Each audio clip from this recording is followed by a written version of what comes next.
Did you know? Back in the 90s, even the same game could have different versions depending on the region. Today, I'm going to break it down for you guys. First off, no matter the game, the most obvious differences between versions are stuff like the title, packaging, cover art, and the in-game text language. Back in the old days, even the cartridge shells and connection standards varied by region. Take Tecmo's classic action game series, Ninja Gaiden. In Japan, it's called Ninja Rukenden, but in the US, it's Ninja Gaiden. You'll often hear people say Ninja Gaiden is a spin-off of Ninja Rukenden.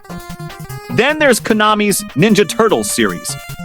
In Japan, they treated Teenage Mutant Ninja Turtles as separate from the main series, which led to this weird situation where the numbering got all out of sync across regions. The US version of the first TMNT game matches Japan's Turtles in time, while the US TMNT 2 and 3 line up with Japan's TMNT 1 and 2. A similar thing happened with Sega's Shinobi series on the Mega Drive. Of course, titles causing confusion like that are more of an exception than the rule. Most games aren't that messy. Take Capcom's famous Mega Man series, called Rockman in Japan and Mega Man in the US. That's pretty easy to wrap your head around. The only head-scratcher is why they changed the name when both are in English anyway. But the cover art? Man, the difference between Japan and the US is night and day. Let's start with the Japanese cover for the first Mega Man. Say what you will about it, but at least it looks normal at a glance. Now, the US version, even veteran players wouldn't recognize it. Then check out Mega Man 2, 3, 4, 5, 6. In Japan, over the generations, Mega Man turns into this cute little boy. But the US versions, they're just bizarre. By 3 and 4, he's starting to look semi-normal, but he still comes off like a villain. 5 has him with this punchable face, and it's not until 6 that he finally looks decent. Thing is, these covers we're poking fun at are just one batch of the US releases.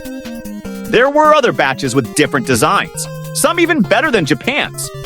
But honestly, for most players, these surface-level differences don't matter much. What people really care about is how the actual game content differs between regions. From what I know, the Famicom Mega Man series doesn't vary too much across regions, just tiny details that only hardcore fans would notice. There's a rumor that the US versions are slightly harder than the Japanese ones, but it's not a huge gap. Now, if we're talking big content differences, the one everyone knows about has got to be Contra on the Famicom.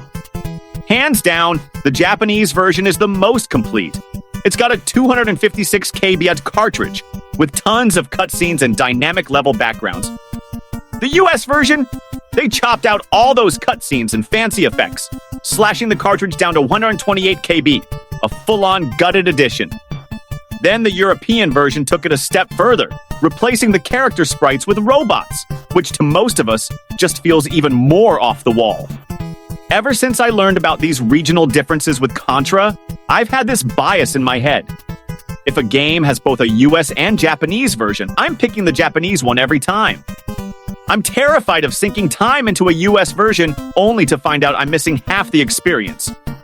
But after years of digging into this, I've realized that massive cuts like the US Contra, done to save cartridge space, are pretty rare.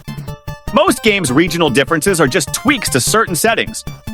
The US versions do tend to crank up the difficulty a bit, though. Take the arcade game Dino Rex. In the US version, your character's health and transformation energy, shown as numbers, drain over time even if you don't get hit. Plus, at the end of level 5, you face a boss rush, with all the bosses from the first 4 levels coming at you one after another. Compare that to the Japanese version, and it's way easier. Health only drops when you take damage. The UI's prettier without numbers, and the level 5 boss is just one queenly demon instead of a gauntlet. Or look at the arcade Punisher. In the Japanese version, your dash jump attack gets blue flames on your feet, and enemies burn when you hit them. The uppercut combo has a burning effect too. Some games differ in stuff like background music or level order. Take the Famicom Batman. The BGM for the first level in the US version is the second levels in Japan, and vice versa. With Argos no Senshi, Rygar, the BGM styles are wildly different. Japan's feels like a lone savior charging into the sunset to slay demons, while the US version sounds like a goofy kid rushing home for dinner before dark. Then there are bigger changes. Like Gradius 3rd on the Famicom, called Final Mission in Japan, it's famous for its stunning intro and tough difficulty. The US version overhauled everything. Title changed to scat, intro redone with way less artistic depth, leaning hard into the Terminator and Alien hype with Schwarzenegger and Sigourney Weaver vibes. But surprisingly, they beefed up the wingman's abilities and gave you 3 extra health bars, which kinda lowers the difficulty. Levels 3 and 4 also swap places.